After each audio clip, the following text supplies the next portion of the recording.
நீங்கள் சற்று தெற்கு பக்கமாய் போனால் மேல் பக்கத்தில் ஒரு பெரிய மலையை பார்க்கலாம். செங்கல்பட்டு பகுதியில் எல்லாம் போனால் பார்க்கிற பெரிய மலையை பார்க்கலாம். அந்த மலை நேராக எங்களுடைய ஊர் பக்கத்துக்கு வருகிறது. எங்களுடைய ஊரிலிருந்து சுமார் 7 கிலோமீட்டர் தான் அந்த மலை இருக்கிற இடம். அது மேற்கு தொடர்ச்சி மலை. அந்த மேற்கு தொடர்ச்சி மலை சற்று அடர்த்தியான காடுகள் உள்ள மலை. அந்த மலை எங்களுடைய வீட்டிலேருந்து 7 கிலோமீட்டர் தூரத்தில் இருக்கிறது. அங்கே புலிகள் உண்டு, மட்டுமல்ல கரடிகள் அதிகமாய் உண்டு. புலிகள் கொஞ்சம் உண்டு, கரடிகள் அதிகமாய் உண்டு. அங்கே ஒரு பெரிய அணைக்கட்டு இருக்கிறது. அந்த அணைக்கட்டு வெளியே பார்த்தால் உயரம் குறைவு தான். உயரம் என்ன, 49 அடி தான் உயரமானால் அதிலிருந்து ஒரு 50 அடி தூரத்துக்கு உள்ளே 50 அடி தூரத்துக்கு அல்லது 70 அடி தூரத்துக்கு பயங்கரமான பாறைகள் நிறைந்த ஒரு பகுதி. அதை தாண்டினால் இது ஒரு 39-40 அடி தான் இருக்கும் அது ஆழம். ஆனால் அதை தாண்டி ஒரு 50 அடி போனால் பயங்கரமான ஆழம். பயங்கரமான ஆழம் என்றால் குறைந்தபட்சம் 130 அடி 150 அடி ஆழம் இருக்கும். அந்த 150 அடி ஆழத்தில் நாங்கள் பிரயாணம் செய்திருக்கிறோம். ஒரு நாள் நாங்கள் அதில் பிரயாணம் பண்ணும்போது ஒரு போட்டில் நாங்கள் பிரயாணம் பண்ணுறோம். அது ஸ்டீம் போட். அதை மோட்டரை ஆன் பண்ணி ஓட்டுவார்கள். அதில் பிரயாணம் பண்ணுகிறோம். பிரயாணம் பண்ணி நடு ஆழமான பயங்கரமான ஆழமான 150 அடி 170 அடி ஆழமான இடத்துல போகும்போது அங்கே ஒரு காய்ந்து போன தேக்க மரம் நிற்கிறது. பல ஆண்டுகளாய் உள்ளே நிற்கிறது. அது காய்ந்து போயிருக்கிறது. அந்த காய்ந்து போன தேக்க மரத்துக்கு மேலே பெரிய ஒரு முதலை ஏறி உட்கார்ந்து கொண்டிருக்கிறது. இந்த படகோட்டி என்ன செய்தான், நேராய் அந்த மரத்துக்கு பக்கத்தில் எங்களுடைய படகை கொண்டு போய்விட்டான். எனக்கெல்லாம் நடுக்க உண்டாயிட்டு. நான் சிறு பையன். அப்பொழுது பயங்கர நடுக்கம் உண்டாயி, அவ்வளவு பெரிய ஒரு முதலை அது மரத்துக்கு மேலே இருக்கிறது. அவன் பயப்படாதீங்க, ஒன்றும் இல்லை, நான் பார்த்துக்கிறேன். நான் என்ன பார்த்துப்பான், நாங்கள் அந்த போட் முழுகிற நிலையில் இருக்குது. முழுகிடுச்சுன்னா அந்த முதலை உடனே எங்களை பிடிச்சிக்கும். அந்த சூழ்நிலையில் இருக்கு. ஆக அந்த முதலை எங்களை பார்த்த உடனே அப்படியே தண்ணிக்குள்ளே இறங்கிடுச்சு. தண்ணிக்குள்ளே இறங்கி உள்ளே போகுது. ஒரு 20-30 அடி போகும்போதும் தெரியுது, அவ்வளோ பளிச்சென்று இருக்கு தண்ணி. அதுக்குள்ளே போகுது. அது போனோடனே எங்களை அந்த போட்டை ஓட்டி கொண்டு போய் விட்டார். ஓட்டி கொண்டு கரையில் அடுத்த கரையில் விட்டார். அடுத்த கரையில் நாங்கள் போய் அங்கே எங்களுக்காக ஒரு ஜீப்பு காத்து நின்றது. அந்த ஜீப்பில் ஏறி நாங்கள் போகிறோம். அங்கே ஒரு புலி ஒரு மாடோடு கூட கட்டி போட்டிருக்கிற மாட்டு இடத்துல சண்டை போடுகிறது. மாடு பயங்கரமாய் முட்டி அடிக்கிறது புலியை. புலி எங்களை பார்த்த உடனே அது அப்படியே காட்டுக்குள்ளே ஓடிவிட்டது. இப்படிப்பட்ட சூழ்நிலை நிறைந்த ஒரு இடம்தான் பேச்சிப்பாறை அணை என்று அழைக்கப்படுகிற அந்த அணைக்கட்டு. என் அன்பு பிள்ளைகளே, இந்த அணைக்கட்டுகள் நமக்கு பாதுகாப்பு தான் கொடுக்கிறது. ஆனால் அதற்குள் இருக்கிற முதலைகள் நமக்கு பாதுகாப்பு கொடுக்குமா? கொடுக்காது. நமக்கு பாதுகாப்பெல்லாம் கர்த்தராகிய இயேசு கிறிஸ்து மாத்திரம்தான். அல்லேலூயா. வேதம் சொல்லுகிறது, உபாகமம் 33ஆம் அதிகாரம் 27ஆம் வசனத்தில் வாசிக்க கேட்போம். அநாதி தேவனே உனக்கு அடைக்கலம், அநாதி தேவனே உனக்கு அடைக்கலம், அவருடைய நித்திய புயங்கள் உனக்கு ஆதாரம், அவருடைய நித்திய புயங்கள் உனக்கு ஆதாரம். அநாதி தேவனே உனக்கு அடைக்கலம். என் அன்பு பிள்ளைகளே, அடைக்கலம் தேடி பாடுகள் நெருக்கத்திலிருந்து விடுதலை பெறுகிறதற்கு அப்பா என்று அழைத்து நிற்கும்போது கர்த்தர் தான் நமக்கு அடைக்கலமாயிருக்கிறார். மட்டுமல்ல, அவர் நம்மை தேற்றுகிறார் என்று வேதம் சொல்கிறது. ஏசாயா 66:13 சொல்லப்பட்டிருக்கிறது. ஒருவனை அவன் தாய் தேற்றுவது போல் நான் உங்களை தேற்றுவேன். ஒருவனை அவன் தாயை தேற்றுவது போல நான் உங்களை தேற்றுவேன். என் அன்பு பிள்ளைகளே, நம்மை தேற்றுகிறதற்கு நம்முடைய தாயை காட்டிலும் மேலான ஒருவரும் இல்லை. அவர்தான் மேலான ஒருவர், கர்த்தராகிய இயேசு கிறிஸ்து மாத்திரம்தான். சங்கீதம் 27:10 வேதம் சொல்லுகிறது, தாவீது ராஜா சொல்லுவார், என் தகப்பனும் என் தாயும் என்னை கைவிட்டாலும், என்னை தேற்றுகிற என் தகப்பனும் என் தாயும் என்னை கைவிட்டாலும் கர்த்தர் என்னை சேர்த்து கொள்ளுவார். அல்லேலூயா, கர்த்தர் என்னை சேர்த்து கொள்ளுவார். சில நேரங்களிலே நம்மை அதிகமாய் நேசிக்கிற தகப்பனும் தாயும் நம்மை கைவிடுகிறார்கள். ஆனால் கர்த்தரோ நம்மை கைவிடுகிறதில்லை. அவர் மெய்யாகவே ஜனங்களை சிநேகிக்கிறார் என்று உபாகமம் 33:3 சொல்லுகிறது. மெய்யாகவே அவர் ஜனங்களை நேசிக்கிறார். மெய்யாகவே அவர் ஜனங்களை நேசிக்கிறார். அவருடைய பரிசுத்தவான்கள் எல்லாரும் உம்முடைய கையில் இருக்கிறார்கள். அல்லேலூயா, கர்த்தருடைய பரிசுத்தவான்கள் எல்லாரும் தம்முடைய கையில் இருக்கிறார்கள். அவர்கள் உம்முடைய பாதத்தில் விழுந்து உம்முடைய வார்த்தைகளினால் போதனை அடைவார்கள். ஆண்டவருடைய பாதத்திலே விழுகிறோம். அவருடைய போதனை நமக்கு போதும். அல்லேலூயா, அவருடைய போதனை நமக்கு போதும். மத்தேயு 17:14 சொல்கிறது, இயேசு வந்து திரளான ஜனங்களை கண்டு அவர்கள் மேல் மனதுருகி, இயேசு வந்து திரளான ஜனங்களை கண்டு அவர்கள் மேல் மனது உருகி அவர்களில் வியாதியஸ்தர்களாய் இருந்தவர்களை சொஸ்தமாக்கினார். அல்லேலூயா, அந்த ஜனங்கள்ல வியாதியஸ்தர்களாய் இருந்தவர்களை கர்த்தர் சொஸ்தமாக்கினார். நம்முடைய சபையிலும் அநேகரை கர்த்தர் சொஸ்தமாக்கி வருகிறார். இன்னும் விடுதலை ஆகாமல் இருக்கிற பிள்ளைகளுக்காக அதிகமாய் ஜெபித்துக் கொள்ளுங்கள். நம்முடைய பிள்ளை பியூலா பயங்கரமான இரத்தப்போக்கு 100 நாட்கள் இருந்தது. அதிலிருந்து சுகம் பெற்றாள். ஆனால் அந்த தகப்பன் செய்த ஒரு தவறினாலே அந்த பிள்ளைக்கு அடுத்து இன்னொரு நோய் வந்தது. என்ன நோய் வந்தது? அவருடைய இருதயத்தை சுற்றிலும் தண்ணீர் தேங்கி விட்டது. தேவ கிருபையினாலே, உங்கள் எல்லாருடைய செபத்தினாலே அந்த பிள்ளை இன்றைக்கு சுகத்தோடு காணப்படுகிறாள். ஆனால் பலவீனமாய் பிள்ளை காணப்படுகிறாள். பிள்ளைக்கு புது பலன் கிடைக்கும்படியாக நீங்கள் எல்லாரும் ஜெபித்து கொள்ள அன்பாய் கேட்கிறேன். இதுபோல இன்னும் சில பிள்ளைகள் நம்முடைய சபையிலே உண்டு. அந்த பிள்ளைகளை ஏன் கர்த்தர் இன்னும் விடுதலை ஆக்கவில்லை என்று எனக்கு தெரியவில்லை. என்னுடைய கண்ணீரை ஆண்டவர் பார்க்கவில்லை, ஆண்டவர் கண்டுகொள்ளவில்லை என்று நான் தாழ்மையாய் சொல்லுகிறேன். ஆண்டவருடைய பாதத்திலே கெஞ்சுவோம். ஹல்லேலூயா. ஒரு பிள்ளை ஒருவன் வருவான், அவனை கொண்டு வருவார்கள், தாய் தகப்பன் கொண்டு வருவார்கள், எப்போதுதான் அழைத்து வருவார்கள். அந்த பிள்ளை அங்கும் இங்குமாய் ஓடுவான். ராகுல் என்று அந்த பிள்ளைக்கு பெயர் வைத்திருக்கிறார்கள். அந்த பிள்ளை அடங்க மாட்டான், பெற்றோருக்கு அடங்க மாட்டான், யாருக்கும் அடங்க மாட்டான். அப்படி ஒரு பிள்ளை இருக்கிறான். இன்னொரு சகோதரி இருக்கிறாள். அவள் பல ஆண்டுகளாய் பிசாசினால் பீடிக்கப்பட்டிருக்கிறாள். ஆனால் இன்னும் அந்த பிள்ளை சுகமாகவில்லை. இப்படி எத்தனையோ பேர் நம்முடைய சபையில உண்டு. நிவேதா என்ற ஒரு தங்கச்சி, அவள் பயங்கரமான பாடுகளிலிருந்து விடுதலை பெற்றவள். அவள் கண் தெரியாமல் இருந்தவள். ஆண்டவர்களுக்கு கண் பார்வையை கொடுத்தார். நல்ல சுகம் பெற்றாள். நல்ல சுகம் பெற்ற பிள்ளை திரும்பவும் வேதனைக்குட்பட்டு இன்றும் அவள் வேதனையோடு இருக்கிறாள். அந்த பிள்ளைக்காக ஜெபியுங்கள். தேவன் இப்படி சில பிள்ளைகளை ஏன் இன்னும் பரிபூர்ணமாய் விடுதலை ஆக்கவில்லை என்று எனக்கு தெரியவில்லை. ஆண்டவர் கிருபையாய் சுகப்படுத்தி சாட்சியாய் நிறுத்துவார். ஆண்டவருக்கு ஸ்தோத்திரம்.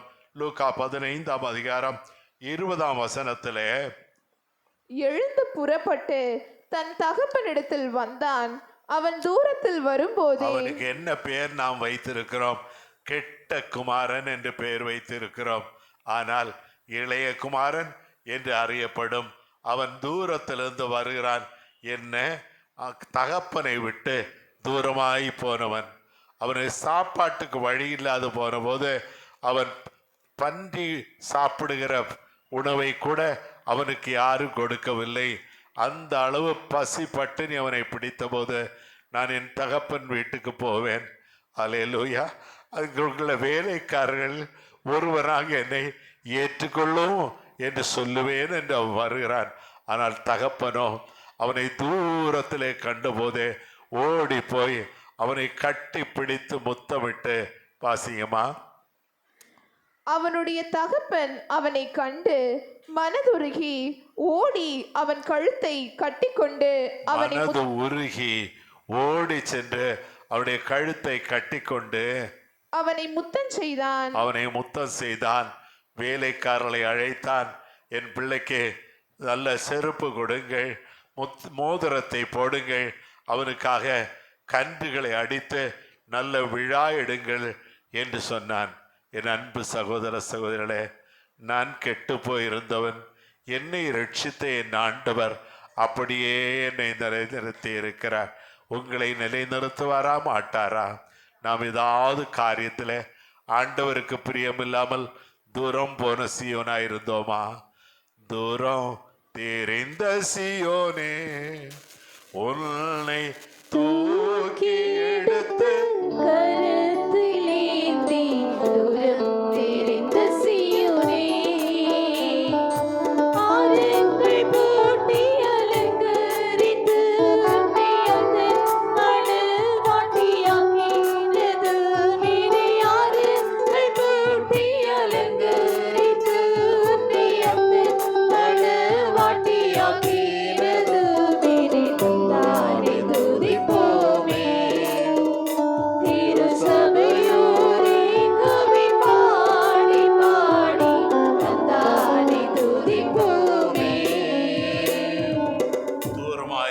சியோனை ஆண்டவர் கட்டி அணைத்து முத்தமிட்டு அவனுக்கு நல்ல விழா எடுத்தார் என்று வேதம் சொல்லுகிறது.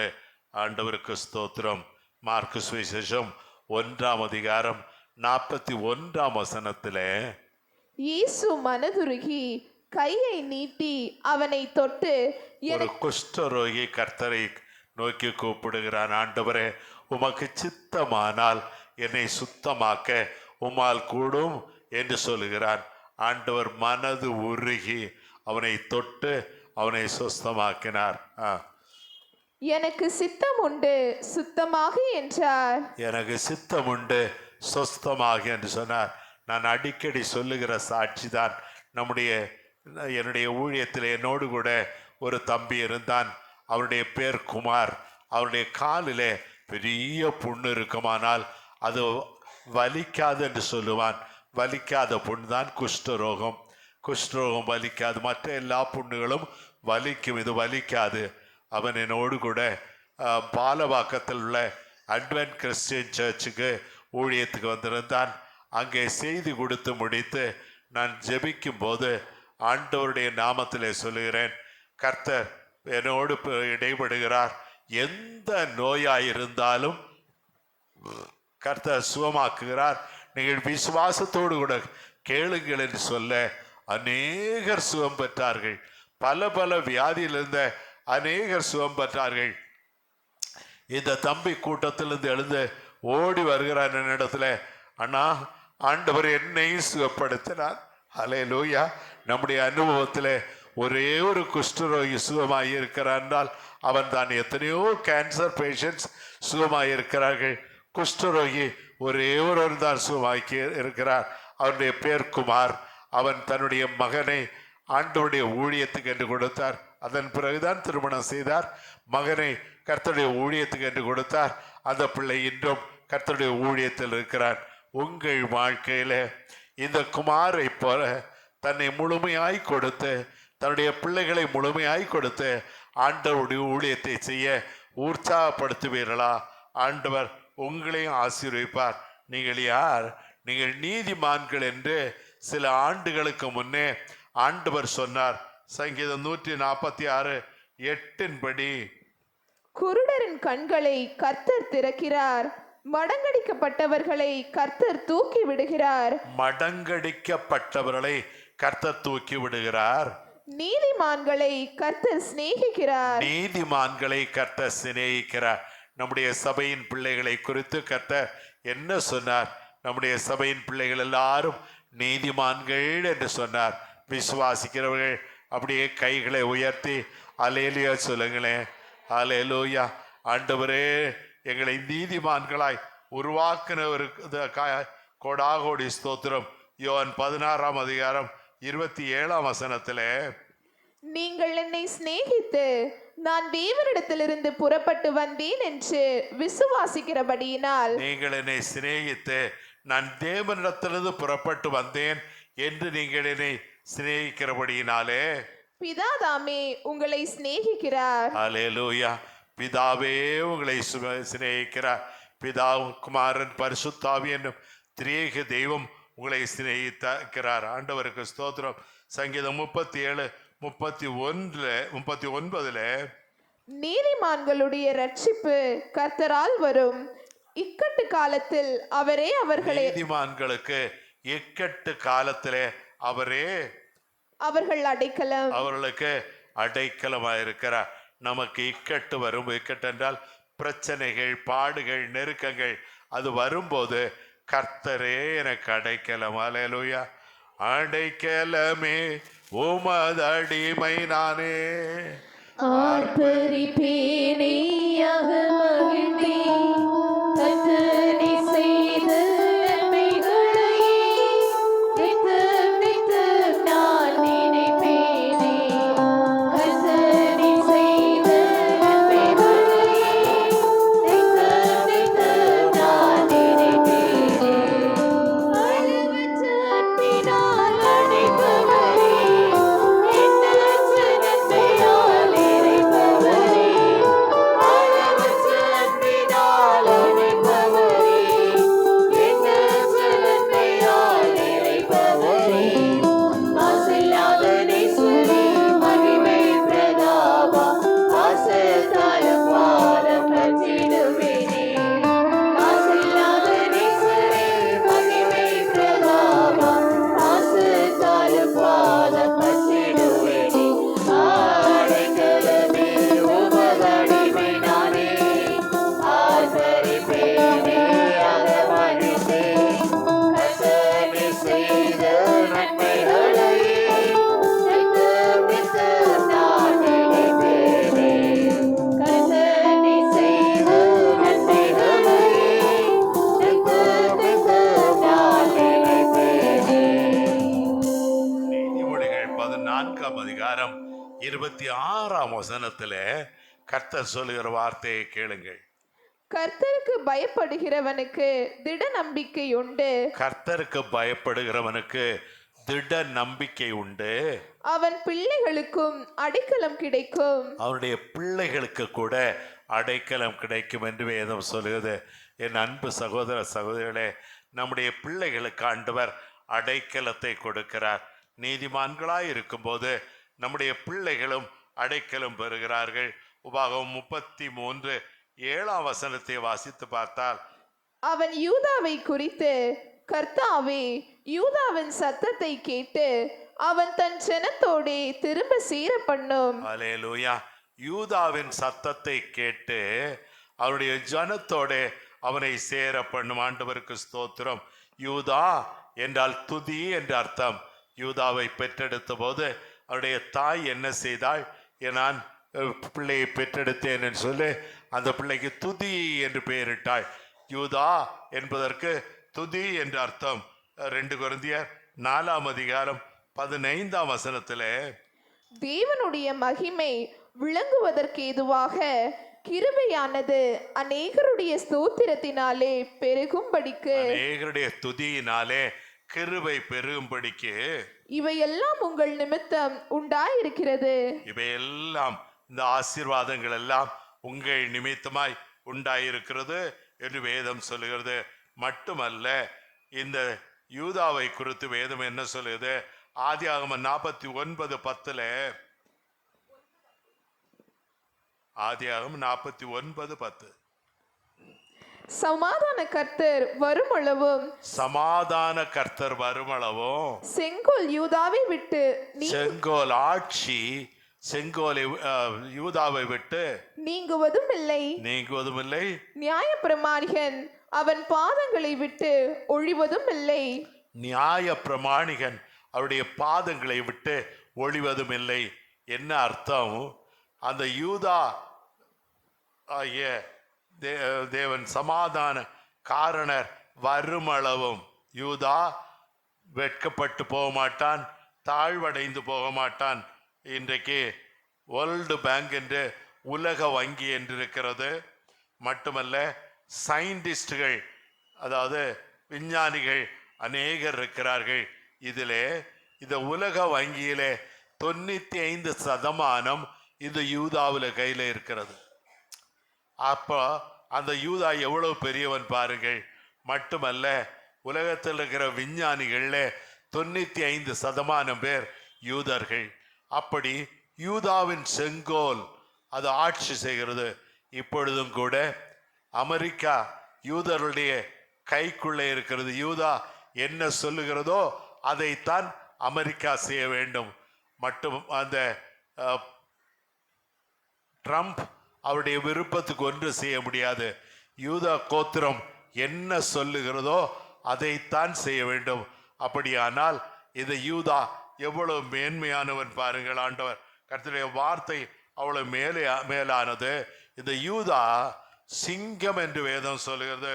ஆதியாகமம் 49:9 யூதா பாலசிங்கம், யூதா இளசிங்கம், நீ இறை கவர்ந்து கொண்டு ஏறி போனாய். யூதாவே, நீ இறை கவர்ந்து கொண்டு ஏறி போனாய், மலை மேலே ஏறி போனாய். என் மகனே, சிங்கம் போலும் கிளச்சிங்கம் போலும் மடங்கி படுத்தான். என் மகனே யூதாவே, நீ சிங்கம் போலும் கிள சிங்கம் போலும் மடங்கி படுத்தாய். அவனை எழுப்புகிறவன் யார்? அவனை யார் எழுப்ப முடியும்? யார் அசைக்க முடியும்? யூதாவை யாரும் அசைக்க முடியாது. நீங்களும் நானும் யூத சிங்கத்தின் பிள்ளைகள். ஹல்லேலூயா. கைகளை தட்டி கர்த்தரை மயப்படுத்துங்களேன். நாம் இறை கவர்ந்து கொண்டு ஏறி போகிறவர்கள். நம்மை அசைக்கிறதற்கு யாருக்கும் பலன் இல்லை. ஆண்டவருக்கு கோடாகோடி ஸ்தோத்திரம்.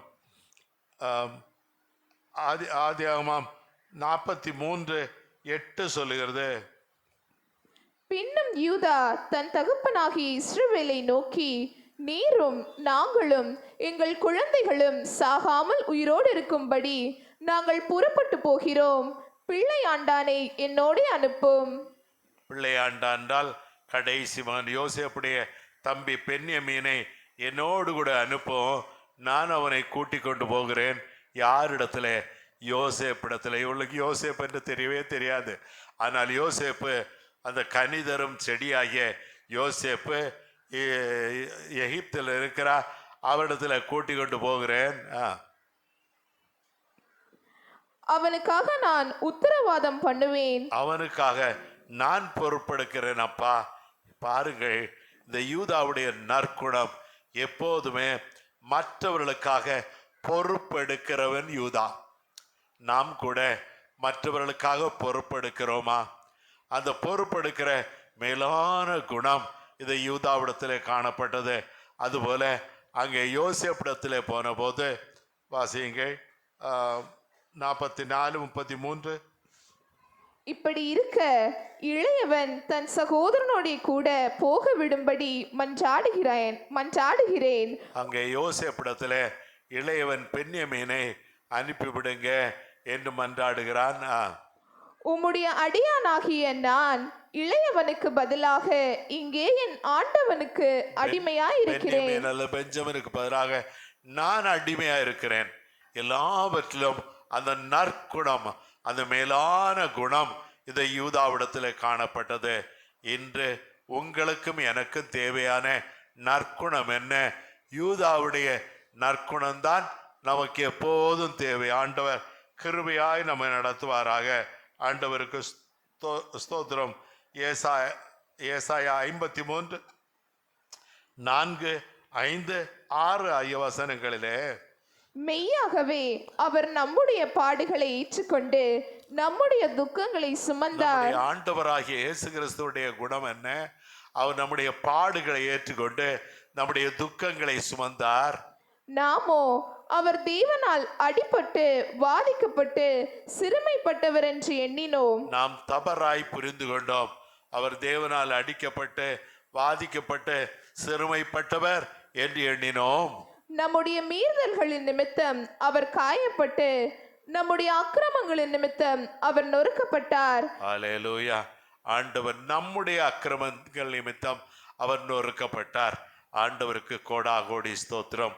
இந்த யூதா தேசத்துல செழிப்பு எப்படி இருந்தது வாசித்து பாருங்கள். ஆதியாகமம் 49:11 அவன் தன் கழுதை குட்டியை திராட்சை செடியிலும். கழுதை குட்டியை எங்க கட்டுறானா? திராட்சை செடியில கட்டுகிறானா. அவ்வளவு செழிப்பு அந்த யூதா கோத்திரத்து சிங்கத்தினத்துல இருக்கிற செழிப்பு. அது கழுதை குட்டியை திராட்சை செடியிலும் தன் கோழிகை கழுதையின் குட்டியை நற்குல திராட்சை செடியிலும் கட்டுவான். அல்லேலூயா. நற்குல திராட்சை செடியில கட்டுகிறதற்கு அந்த அளவுக்கு செழிப்பு, அந்த அளவுக்கு செழிப்பு அந்த நாட்டில் காணப்பட்டது. உபாகமம் 33:27 ஆண்டவருடைய நித்திய புயங்களை குறித்து வேதம் சொல்லுகிறது.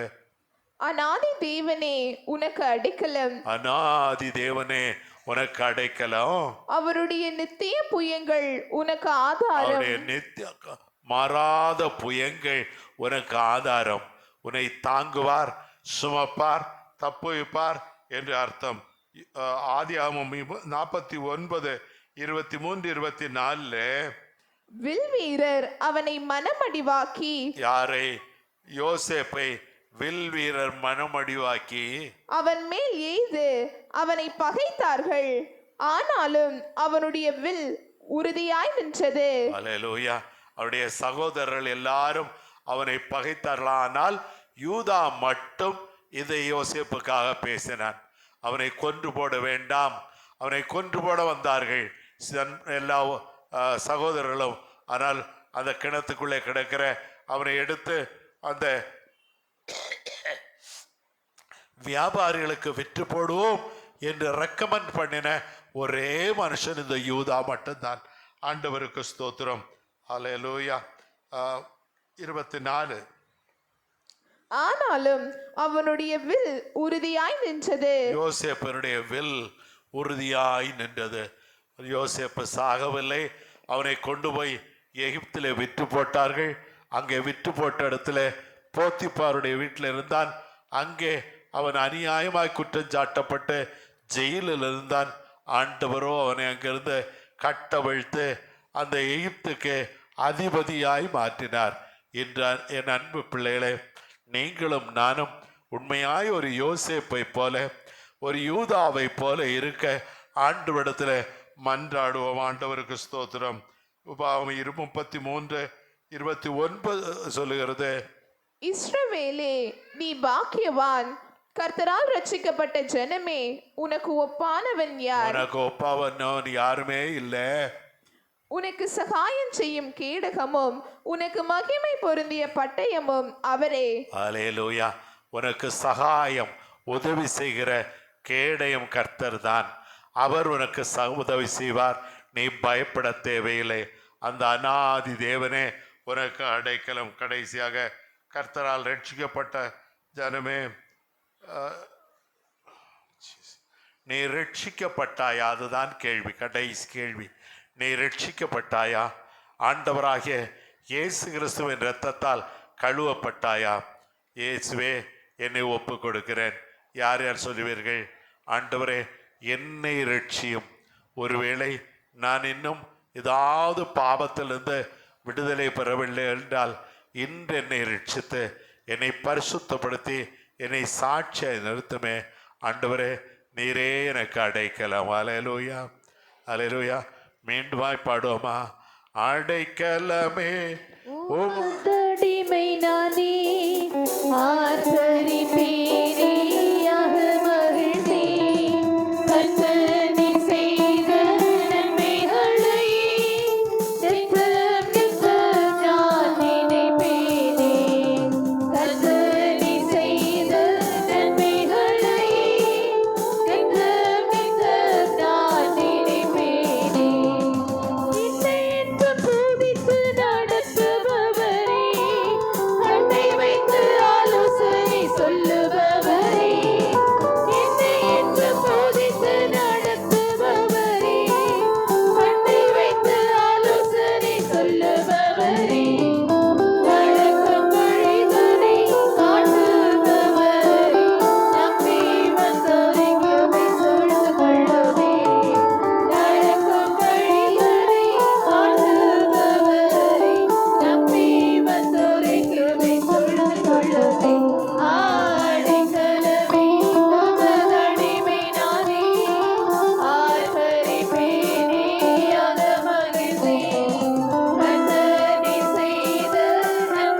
மறந்து போகாமல் எப்போதும் நினைத்து கொள்ளுங்கள். பியூலா ஜெபிக்கும்படியாக கேட்கிறேன். ஜெபம் செய்வோம். எங்களை நேசிக்கிற நல்ல தகப்பனே, உம்மை நன்றியோடு கூட நாங்கள் துதிக்கிறோம். ஆண்டவரே, உம்மை ஸ்தோத்தரிக்கிறோம். அநாதி தேவனே, உனக்கு அடைக்கலம், காருண்யத்தினாலே அவர் உன்னை இழுத்து கொண்டிருக்கிறார் என்று சொன்ன எங்கள் தேவன், இந்த நாளிலே எங்களை நீர் ஆறுதல் படுத்தின அந்த வார்த்தைகளுக்காக நாங்கள் உமக்கு நன்றி செலுத்துகிறோம்.